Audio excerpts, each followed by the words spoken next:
এখন যারা মনে করতেছো ক্ষমতায় যাইবা, মনে করতেছো যাইবা কি যাইবা না, এখনো বলা যায় না।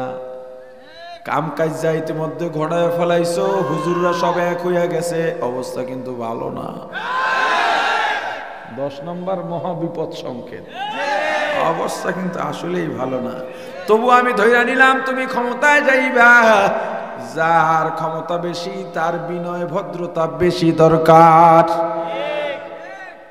যার অর্থ বেশি তার বিনয় হতে হবে বেশি, অহংকার দেখানো যাবে না। ও ভাই, অতীত থেকে শিক্ষা নাও। দেখো নাই অতীতে নেতার পাস আনছে আর চান্দা উঠাইয়া নেতার বাড়ি পাঠাইছে, নেতায় চান্দা দিয়া বেগম পাড়ায় বাড়ি কিনছে। ক্ষমতা শেষ, এখন বেগম পাড়ার বাড়িতে মজা মারে আর ঘরে। আর তুমি তো কিছুই পাইলা না। তুমি কি পাইলা? তুমি জেলে গেলা, রিমান্ডে খাটলা, বাড়িঘর জ্বলে গেল, স্ত্রী সন্তান অসহায়ের মতো রাস্তায় রাস্তায় ঘুরে। এ যুবক, তুই এটা বুঝবি না? কথা কয় না। তুই শিখবি না? তোর শেখার দরকার নাই। না শিখলে না শেখ। আমরা আমগো জায়গায় থেকে যাবো। তোরা একদল পড়াবি আর একদল আইবে। আমার কি বুঝে? তোরা একদল ফলাবি আর একদল আইবে, এবার এই দল আবার ফলাইবে, আবার তোরা আবি। আমাদের মাহফিল চলবে, আমাদের মাদ্রাসা চলবে, আমাদের মসজিদ চলবে, আমাদের পীর মুরিদি চলবে, আমাদের ইসলামী রাজনীতি চলবে, আমাদের সব চলবে। কথা সোজা না বাঁকা? সোজা কথা। না বুঝলে বেহা, যারটা বেহা আইও বুঝাই তুমি সোজা বানাইয়া। মানুষ হও, মানুষ হও, মানুষ হও। রাজনীতি করে কয়দিন আগে আনলে রয়েছি পলাইয়া, এখন বিল্ডিং এর কাজ করে কি কারু কাজ? হ্যাঁ, কথা কয় না। ওকে ক্লাস লাগবে না, ওরা করেই তো এটার জন্য। ও জানে ওর নেতা চোর, ও জানে ওর নেতা চান্দাবাজ, ও নিজে চান্দা উড়াইয়া নেতার দ্বারে দিয়ে। এরপরও ফেসবুকে লেখে আমার নেতা পুত পবিত্র। এটা কয় কি লিগা? কারণ ওর বিল্ডিং দোতলা করা লাগবে। এখানে ওর ক্লাসের দরকার নেই। ও জানার পরও মিথ্যা কথা কয়। কিন্তু আমি দিনের জন্য কাজ করি, আমি কিছু পাবো না। আমার টিনের ঘর, বিল্ডিং হবে না, আমি এখানে এখলাসের ঘাটতি রাখবো কেন? বুঝুন নাই? হায়,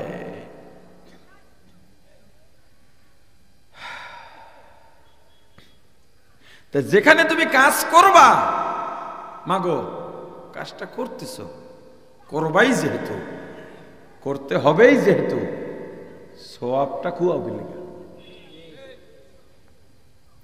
মহিলারা সির্ফ জমানের কারণেই বেশি জাহান্নামে যাবে। আল্লাহ হেফাজত করেন। জোরে আম্মা জান খাদিজাতুল কুবরা রাদিয়াল্লাহু তাআলা আনহা নিয়মিত আমার রাসূলের কাছে খাবার নিয়ে যাইতেন। এভাবে ঘেরা গুহায় অবস্থান করতে করতে করতে করতে আমার রাসূলের বয়স যখন 40 পূর্ণ হয়ে গেল, সোমবার দিনে জিবরাইল আমিন এলেন, বললেন মুহাম্মদ ইকরা পড়েন। আমার রাসূল বললেন মা আনা কারি, আমি পড়তে পারি না, আমি কারি না। জিবরাইল আবার বললেন পড়েন। রাসূল আবার বললেন পড়তে পারি না, আবার বললেন পড়েন। রাসূল আবার বললেন পড়তে পারি না। যারা কোরআন শেখে আর শিখান তাদের এত দাম কেন? তার 2 নাম্বার জবাব কোরআন থেকে। যারা কোরআন শেখে আর শিখান তাদের এত দাম কে বলছেন? কে বলছেন? আবার শুদ্ধ করে কোন এর পক্ষে জবাব কে দিচ্ছেন? হ্যাঁ, এই তিনটা মনে রাখতে হবে। কোরআন যারা শেখে আর শিখান তাদের এত দাম কেন, এত মূল্য কেন? এর অনেকগুলো জবাবের দ্বিতীয় জবাব, জিবরাইল আমিন বলেন পড়েন, রাসূল বলেন পড়তে পারি না। আবার জিবরাইল বলেন পড়েন, রাসূল বলেন পড়তে পারি না। আবার বলেন পড়েন, রাসূল বলেন পড়তে পারি না। এবার জিবরাইল বলেন ইকরা বিসমি রাব্বিকাল্লাযী খালাক, মুহাম্মদ আপনি পড়েন আপনার রবের নামে যিনি আপনাকে সৃষ্টি করেছেন। আমার রাসূল পড়া শুরু করলেন ইকরা ওয়া রাব্বুকাল আকরাম আল্লাযী আল্লামা বিল কলম আল্লামাল ইনসানা মা লাম ইয়ালাম। সুবহানাল্লাহ বলেন, আর জোরে বলেন সুবহানাল্লাহ। এতক্ষণ জিবরাইল বলেছেন পড়েন, রাসূল পড়েন নাই। যখনই বললেন আপনার রবের নামে পড়েন, আমার রাসূল পড়া শুরু করলেন। কি বুঝছেন? বুঝলেনটা কি? প্রথমে আল্লাহর রাসূলের উপরে এই 5টা আয়াত নাজিল হয়, এরপরে 3 বছরে আর কোনো আয়াত বা সূরা নাজিল হয় নাই। 3 বছর পরে সূরা মুদ্দাসসির নাজিলের মাধ্যমে আল্লাহ 30 পারা ধারাবাহিক নাজিল করেন। ও ভাই, জিবরাইল বললেন পড়েন, আমার রাসূল পড়লেন না। জিবরাইল আবার বলেন পড়েন, আমার রাসূল পড়লেন না। যখনই বললেন রবের নামে পড়েন তখনই পড়লেন। বোঝা গেল যতক্ষণে রবের নাম বলে নাই ততক্ষণে রাসূল পড়েন নাই। যখনই আল্লাহর নাম বললেন, রবের নাম বললেন, আপনার রবের নামে পড়েন, তখনই পড়া শুরু করলেন। বোঝা গেল যতক্ষণে রবের নামের শিক্ষা না হবে ওই শিক্ষা না। রবের নামের শিক্ষা কি? কোরআন। কি? জোরে। যেহেতু এটা আল্লাহর নামের শিক্ষা, এজন্য কোরআন যারা শেখে আর শেখান তাদের দাম দুনিয়ায় সবার থেকে বেশি। এজন্যই তো রবের নামের শিক্ষা শুরুই হয়েছে আলহামদুলিল্লাহি রাব্বিল আলামিন আর রহমানির রহিম।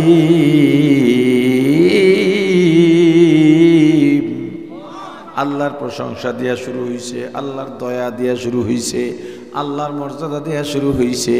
ও ভাই, কোরআন না শিখলে মানুষ হতে পারে না। কোরআন আল্লাহর নামের শিক্ষা। তুমি মুসলমান দাবি করো না, তোমার একটুও ভয় নাই, ডানে বামেও তুমি তাকাও না। একদিন যদি সন্ধ্যার পরে সার পরে অন্ধকার রাতে যে কোনো একটা কবরস্থানে গিয়া দাঁড়াইতা দেখবা ভয় লাগে, ভয় লাগে।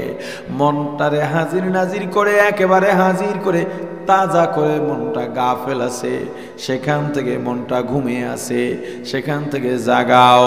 গাফেল আছে সেখান থেকে সক্রিয় করো।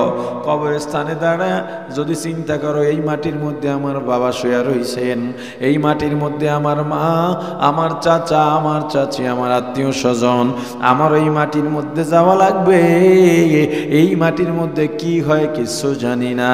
ওই জায়গার ভয় যদি অন্তরে ঢুকাইতা তোমার ঘরে ফজরের নামাজ শেষ শুরু হয়ে যাইত বিসমিল্লাহির রহমানির রহিম, ইয়াসিন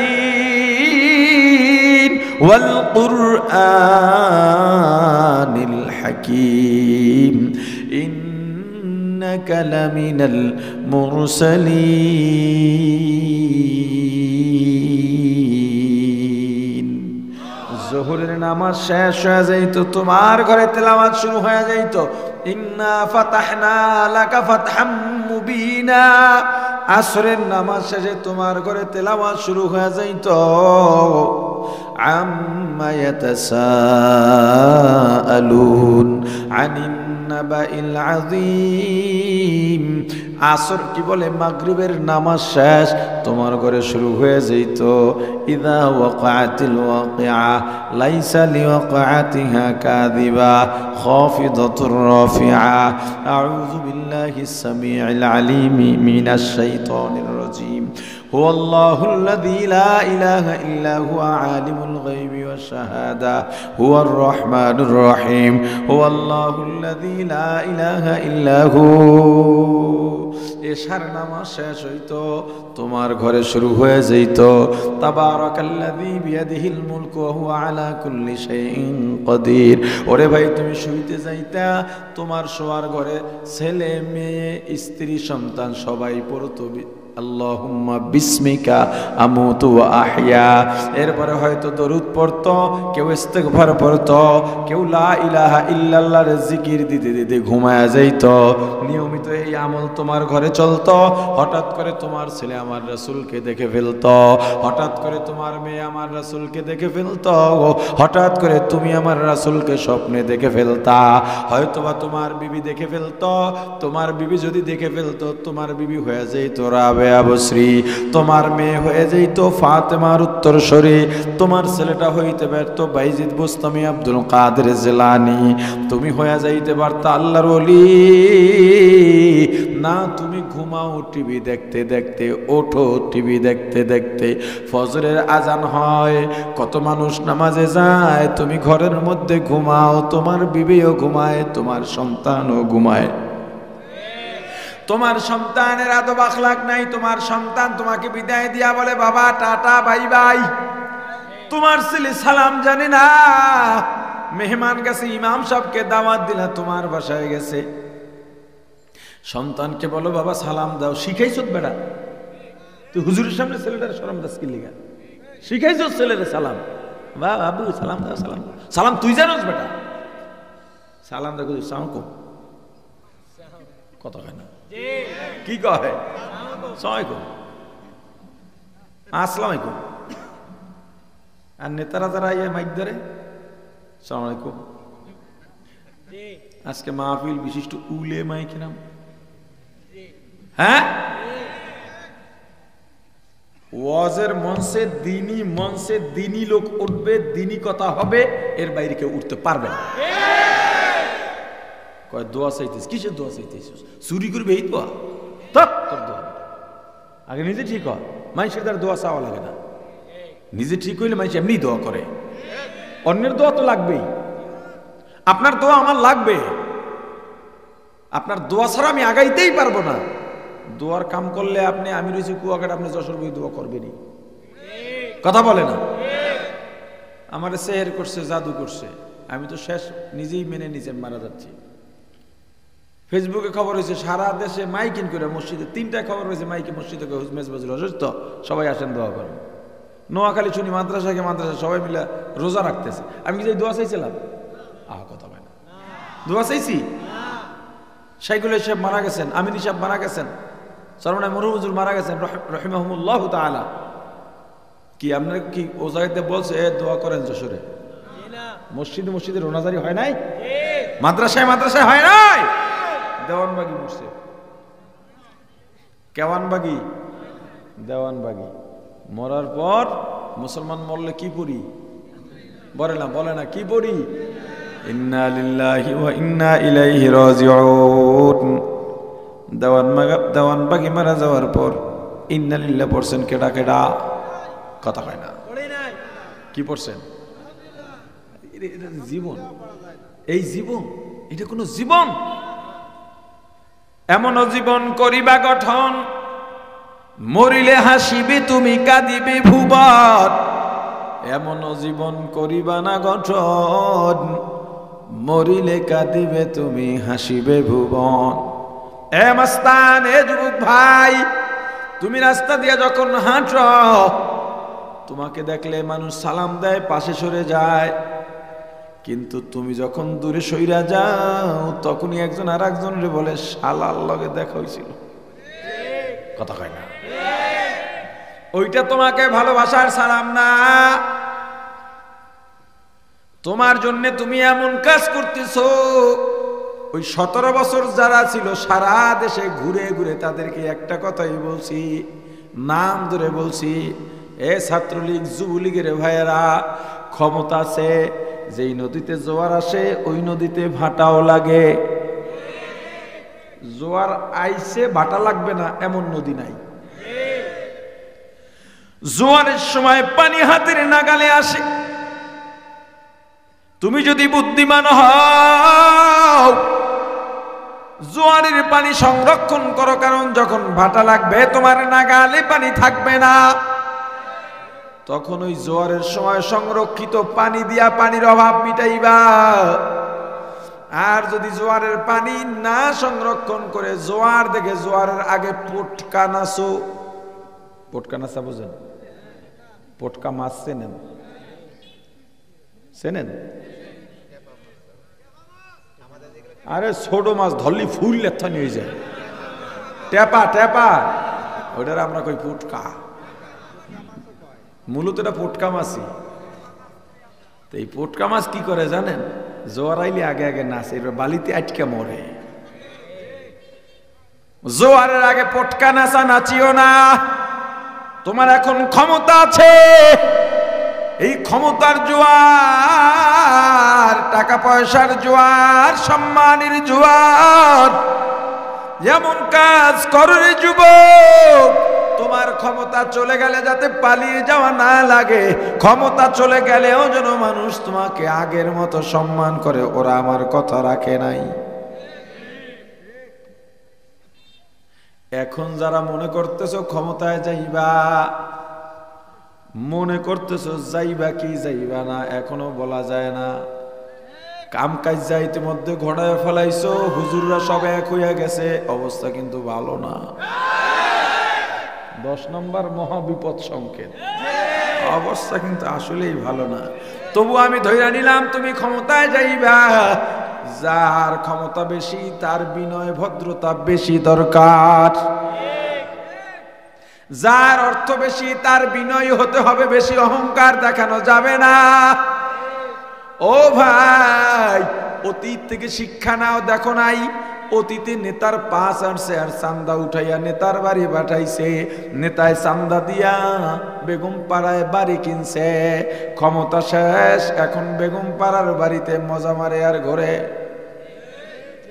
আর তুমি তো কিছুই পাইলা না। তুমি কি পাইলা? তুমি জেলে গেলা, রিমান্ডে খাটলা, বাড়িঘর জ্বলে গেল, স্ত্রী সন্তান অসহায়ের মতো রাস্তায় রাস্তায় ঘোরে। এ যুবক, তুই এটা বুঝবি না? কথা কয় না? তুই শিখবি না? তোর শেখার দরকার নাই। না শিখলে না শেখ। আমরা আমগো জায়গায় থেকে যাবো, তোরা একদল পড়াবি আর একদল আইবে। আমাকে কি বুঝায়? তোরা একদল পলাবি আর একদল আইবে, এবার এই দল আবার পলাইবে, আবার তোরা আবি। আমাদের মাহফিল চলবে, আমাদের মাদ্রাসা চলবে, আমাদের মসজিদ চলবে, আমাদের পীর মুরিদি চলবে, আমাদের ইসলামী রাজনীতি চলবে, আমাদের সব চলবে। কথা সোজা না বাঁকা? সোজা কথা।